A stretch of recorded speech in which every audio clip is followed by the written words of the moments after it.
Hey, what's up? This is Ray from Get Real Ray, a place and space for life and business tips from this creative soul to hopefully inspire you on your journey, or at the very least provide you with some laughs. So let's get real about this house sitting madness. This is part 2. If you made it through part 1, then you know that I drove from the Pacific Northwest down to California, and then I'm en route back up to the Pacific Northwest. It was a short turnaround. The house sit in California, it was a repeat sit. I booked it partly based on my heart, partly because I found like I wasn't going to find what I wanted up in Oregon. And I booked some Airbnbs in order to make the travel back much tolerable and be able to get my work done. I did not get much sleep last night because of the barking dog next door. Very small town. There's no more than 800 people in this town. I looked it up online. The dog has been barking pretty much nonstop. Barked all night, been barking all morning. I've been up since 5:30. It is now 8 a.m. And I have a lot of work I want to get done, but my brain is just kind of moving slowly. Partly because I didn't sleep well. Another part is because this dog just keeps barking. And what would you come to this town for? Really, to go kayaking, maybe fishing. It's an hour away from some waterfalls, so you can go do the waterfall thing. So if you're not really going to be indoors, if you want to come here, this is an entire apartment I have, 1-bedroom apartment that is available to me for this Airbnb stay. If you want to come over here and write, it is set up nicely to sit and write. However, how could you get any writing done or anything creative done with the dog next door barking nonstop? I will say that the inside of this property, super cute. Outside of the property, the grass is uncut, unkept. There's little tables to sit out there. I don't want to sit there and have to fight my way through this tall grass and wonder if I'm getting ticks all over myself. No thanks. The porch looked really inviting last night. A little table and chair on the porch. There are all these bugs, like just trying to attack me as I was trying to get into the house. So I was like, F this, I'm not gonna sit on the porch. Very close to a lake. I can walk down a little path, grab the kayak, go on the water. I don't even know if I can get the kayak back to shore by myself. So I'm holding off on that. So this Airbnb looks like a dream. Whole apartment, fast internet, sounds good. I can use your kayak. Oh, okay. And unfortunately, the barking dog, maybe they didn't know about it. Maybe they didn't think about it. Is definitely turned this into a nightmare. Absolutely. I have not received a message back from the Airbnb owner. If this dog was out all last night and is out all today barking, this comes down to neglect. And that was part of why I wanted to make this video, is because as house sitters, you're going into someone else's home, you're caring for their pet. To the best of your ability, you're supposed to care for the pet in a manner similar to that homeowner. Now, with that being said, I don't think it's realistic for homeowners to expect you, the house sitter, to be an exact replacement. So when I see things about, we need Puppy to stick to his schedule, and his schedule includes 4 walks a day, plus playtime, plus training, like, no, you really should go pay somebody, a professional, for that kind of dedication. Because me staying in your home to care for your dog is not me agreeing to work for free. It's supposed to be mutually beneficial exchange.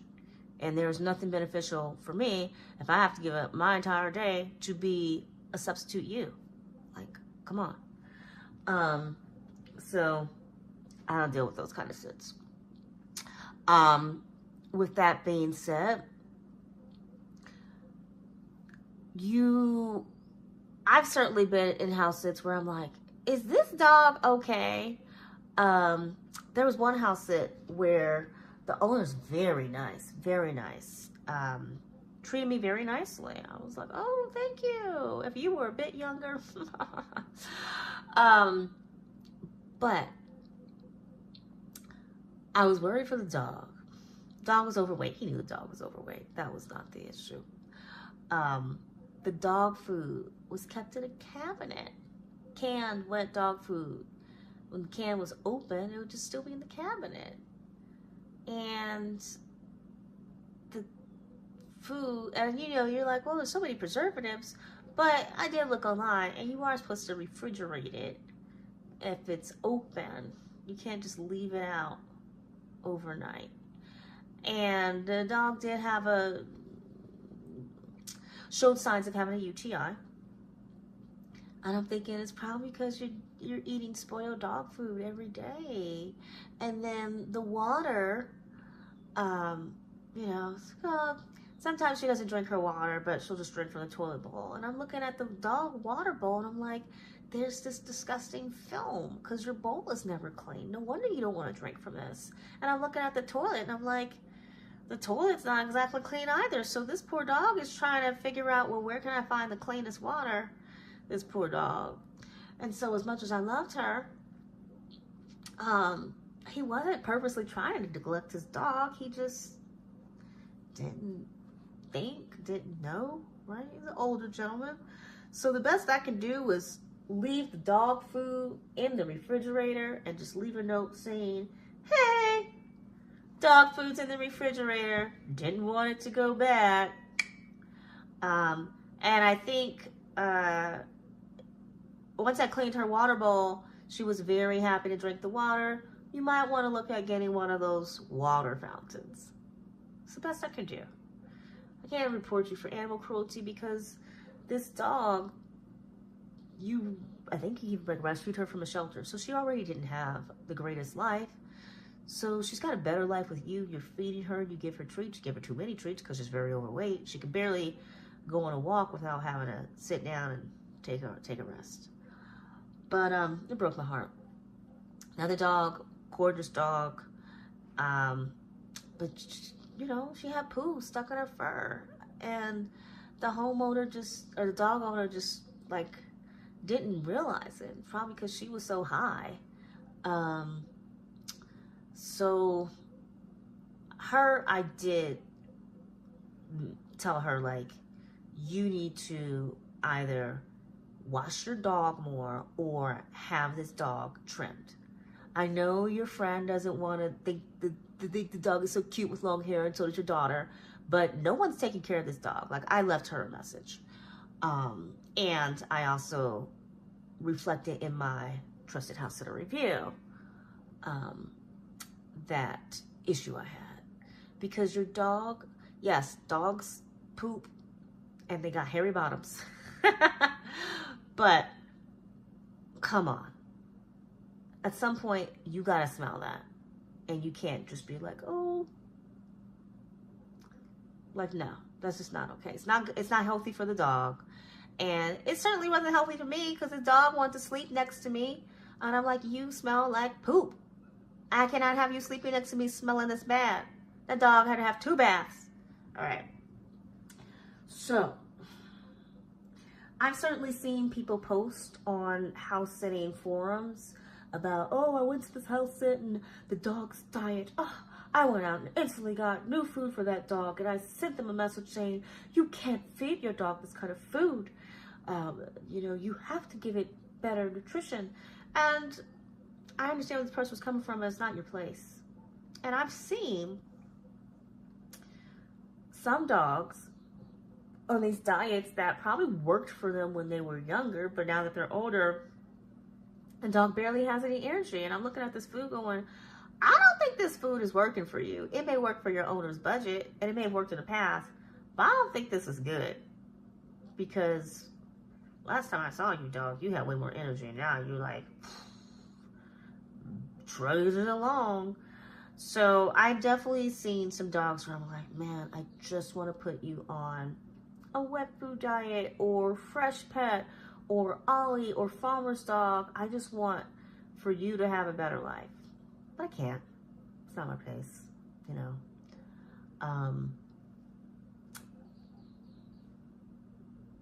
The owners are going to do what they're going to do. With that being said, I do always try to look for house sits where there's a sign to me that the home is being taken care of. Because if your home is taken care of, then there's a good possibility that your pet is being taken care of too. So these things are very important to me. But what do you do when you're in that situation where you're like, man, something's not right here? I had one house sit where I called the house sitter vet line. I'm like, this cat is underfed. It is malnourished. I'm concerned. And we talked at length.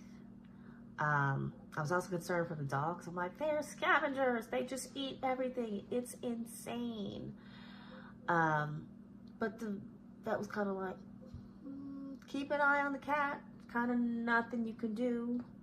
If you think the cat needs veterinary help, reach out to the owner and see what they say, right? Because you can't just be like, I'm taking your cat to the vet because they're malnourished. And I'm glad I did not call animal control or anything weird like that, because after getting over myself, I did find a pet food bag. And that pet food was very high quality. And when I looked online, the portions that were being fed to the dogs were the right amount. These dogs just loved food. That was it. And as for the cat senior. And they had a big old bowl of cat food out, but the cat just wasn't going to the food. So I was not supposed to give the cat some wet food, so I gave it some wet food. We don't even need to go through all the things I did to get this cat to eat. But the cat did get a little more energy, and she did do the things that the owner said she would be doing, but she was not going to that dry food. So upon departure, I left a message saying, hey, I think your senior gal may be on her way out, and she might only respond to wet food at this point. I saw this in my cats too when they were older, and she's looking a little underweight. I think she's been kind of maybe refusing to eat. And the owner thanked me, and she's like, oh my gosh, we didn't even notice anything, but yeah, we're going to look into that. And so, the cat's like 13 years old. She's like, peace, y'all. I'm out. I had one cat live to 13, other lived to be 18. So I did a house sit for a cat that was like pushing 20. I was like, holy cow. But whatever. Okay. So there's only so much you can do when you feel like a pet is not being treated in a good way. I've had house sits where dogs are barking nonstop. And it's not because they're neglected. It's because they're spoiled. I've seen homeowners be like, oh, what's wrong? What's wrong? What's wrong, Fluffy? What's going on? Are you okay? I'm like, what are you tripping over Fluffy right now for? This is not a human child, first off. B, Fluffy is not crying because Fluffy is hurt. Fluffy just wants some attention and a treat. Which, do you guys just always focus on Fluffy and touch Fluffy? Like, come on now, people. We are having a conversation. If Fluffy cannot go for 20 minutes without someone paying attention to Fluffy, then y'all got issues. There was one dog where I find out from a friend in the family, oh yeah, that dog is always sitting on her lap when she's home. Those dogs are so spoiled. Sometimes they hand feed the dog. And I was like, really? No wonder the dogs had zero control when it came time to feeding. I had to put this dog out. I was like, no, you are not about to be whimpering and whining and jumping at me while I'm trying to put the food in the bowl. I put that dog outside. It was in they had property where you could put the dog outside. I was like, no, you can stay out there and be upset don't you break that door. But I'm not the one. I'm not going to be stressed out or rushing myself when you see food. Like, you'll be fed, dog. You'll be fed. I am putting the food in the bowl. So yeah, neglect comes in many forms.